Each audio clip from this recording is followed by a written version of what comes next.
Now also, I've just recently, there's been a chap kind of bugging me, to say the least.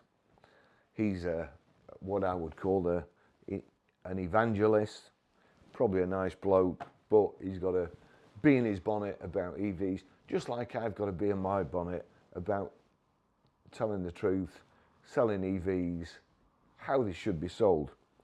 Now, he's tweeted me before. I'm worried about the motor trade. That's what I'm worried about. And I'm worried about people getting ripped off. And I mean, we had a customer who bought an EV off a different garage a few months ago. And after 2 months, his circumstances changed. And he came back here to see if we'd buy it. We didn't want to buy it. We didn't want to insult him because he'd paid, I think, 16.5 grand for it 2 months prior, and it was worth about 10.5. But you know, you're always the baddie when people come and you give them. If you're the first person to give them a price, they think you're trying to steal it. They don't realise that that's it. It's not you that's ripped them off. That's the market. So again, this is one of our old customers who now thinks we're trying to rip him off. And that's just exponential on Twitter. People don't believe it. They don't want to believe it. They've got an EV. They want to believe that they are saving money, like people have told them, that they are flying off the shelves like other people have told them, that the brakes are going to last forever and the tyres are going to last forever, and they're cheap to charge. So when you say anything that's contrary to their beliefs, they jump on you straight away. As I say, I'm worried about the motor trade. So we've got one guy here saying about, you know, the motor trade taking over horse and carts and stuff like that. Then we get, if I can find him, here we go. Was the motor trade concerned for the blacksmith when horses were displaced as a mode of transport? Industry disruptors have had many casualties over the years, and those that evolve and adapt will survive the longest. Now, the motor car was a superior technology, so it took off. EVs are a superior technology, but they're not taking off like they should. So this became a discussion, mainly with one chap, and then another guy joined in.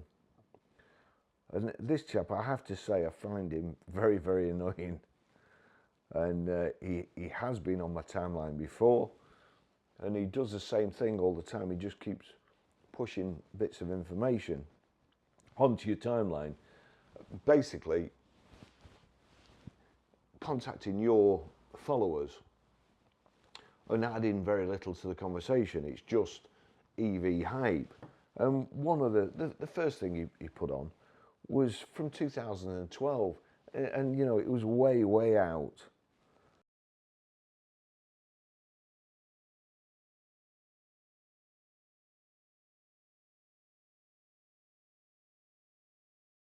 Again, way out.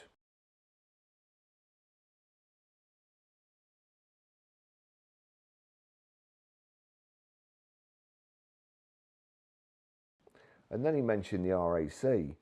Now, the RAC, to me, have just sold out.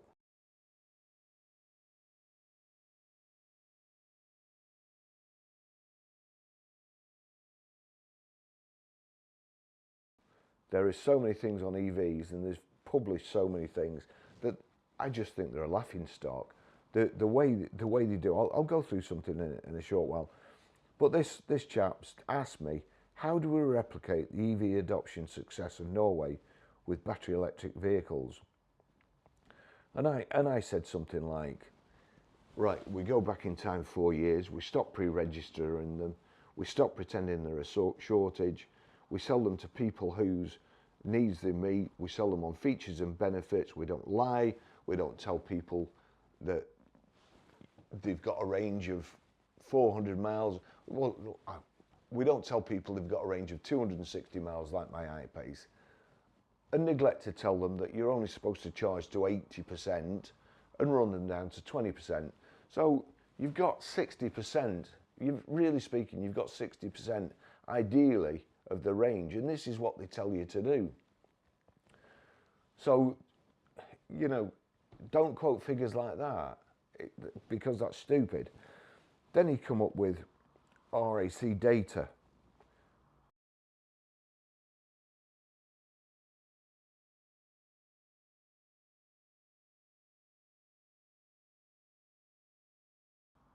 Which I kind of ridiculed.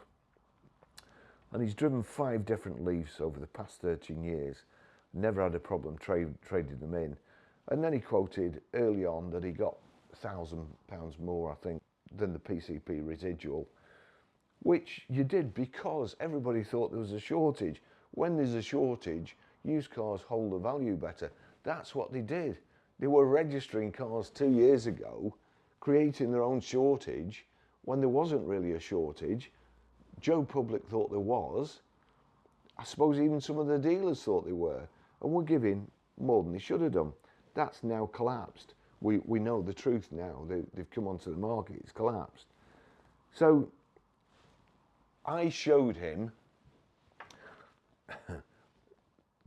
the actual car. He sent me an article that was written about him. He sent it me a couple of times. Now the funny thing is that there's 2 articles, and one guy has got, I think it was a Renault Zoe, and I looked up his registration number, and of course he's now gone back to a diesel, and it says here, how are EVs slashed our bills. This guy's gone back to a diesel. So, you know, he just, it's nonsensical. And this other chap, he passed one of his cars on to his dad.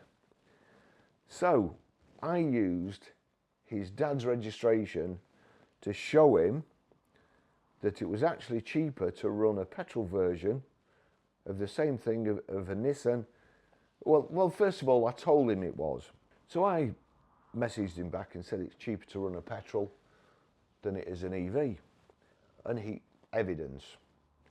So, using one of his family members' cars, I worked it out. So, here we go. You're going to laugh at this evidence. Not to do the subject to death, but even the 8-year-old Leaf next to you in the photo has dropped 42% just in the last year. That's unheard of in an ICE car. The example I'm going to give is an ICE car, same year, same spec, same make, same mileage. That's dropped 9% in the time that the other one's dropped 42%. That's not the funny bit. The Nissan Leaf Techna EV in the photo, new retail price was $31,435. Today its trade value at 90,000 miles, which I got off the MOT, is £2,275. It's lost an eye-watering £29,160, or seen as the EV fanatics like percentages, 92.8%. And that's still not the funny bit.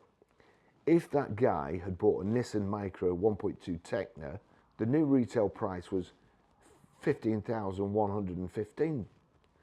Today its trade value's £4,175. So that's only lost 10,940, or 69% of its value. So it was £16,320 less, and it's now worth £1,900 more. So you'd have been better off buying a Nissan Micra ICE vehicle, petrol vehicle.